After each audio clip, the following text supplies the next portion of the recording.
ಜಾಗತಿಕ ಮಟ್ಟದಲ್ಲಿ ಯುದ್ಧಗಳು ದೊಡ್ಡ ಮಟ್ಟದ ಸುದ್ದಿಯಾಗುತ್ತಿರುವ ಹಿನ್ನೆಲೆಯಲ್ಲಿ ಕರಾವಳಿ ಭಾಗದ ಕೋಟಾ, ಸೈಬ್ರಕಟ್ಟೆ, ಸಾಲಿಗ್ರಾಮ, ಸಾಸ್ತನ ಭಾಗದಲ್ಲಿ ಕಳೆದ 2 ದಿನಗಳಿಂದ ಲಘು ವಿಮಾನವೊಂದು ಹಾರಾಟ ನಡೆಸುತ್ತಿರುವುದು ಆತಂಕಕ್ಕೆ ಕಾರಣವಾಗಿದೆ.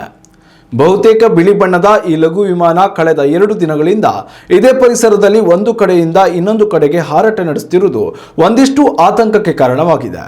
ಇವಾಗ ಇದುವರೆಗೂ ಸ್ಥಳೀಯರಿಗೆ ಯಾವುದೇ ಸ್ಪಷ್ಟ ಮಾಹಿತಿ ಇಲ್ಲದೆ ಇರುವುದು, ಅದರ ಜೊತೆಗೆ ಮಾಧ್ಯಮಗಳಲ್ಲಿ ಯುದ್ಧಗಳ ವರದಿಯಾಗುತ್ತಿರುವುದು ಆತಂಕವನ್ನ ಇನ್ನಷ್ಟು ಹೆಚ್ಚಿಸಿದೆ. ಅತ್ಯಂತ ಕೆಳ ಸ್ತರದಲ್ಲಿ ಹಾರಾಟ ಮಾಡುತ್ತಿರುವ ಈ ಲಘು ವಿಮಾನ ಮಧ್ಯಾಹ್ನದ ವೇಳೆಗೆ ಕಾಣಿಸಿಕೊಳ್ಳುತ್ತಿರುವುದು ಸ್ಥಳೀಯರು ಗಮನಿಸಿ ಸಾಮಾಜಿಕ ಜಾಲತಾಣದಲ್ಲಿ ವಿಡಿಯೋವನ್ನು ಹರಿಯಬಿಟ್ಟಿದ್ದಾರೆ. ಉತ್ತಮ ಸಂಸ್ಕಾರಯುತ ಶಿಕ್ಷಣದೊಂದಿಗೆ VSS English medium CBSE school Udupi Muddur. ನರ್ಸರಿಯಿಂದ 10ನೇ ತರಗತಿವರೆಗೆ ಶಿಕ್ಷಣದ ಜೊತೆಗೆ 5ರಿಂದ 10ನೇ ತರಗತಿವರೆಗಿನ ವಿದ್ಯಾರ್ಥಿನಿಯರಿಗೆ ಉತ್ತಮ ಹಾಸ್ಟೆಲ್ ಸೌಲಭ್ಯವೂ ಇದೆ. ನಿಮ್ಮ ಮಕ್ಕಳ ಪ್ರವೇಶಾತಿಗಾಗಿ ಈ ಸಂಖ್ಯೆಗೆ ಕರೆ ಮಾಡಿ.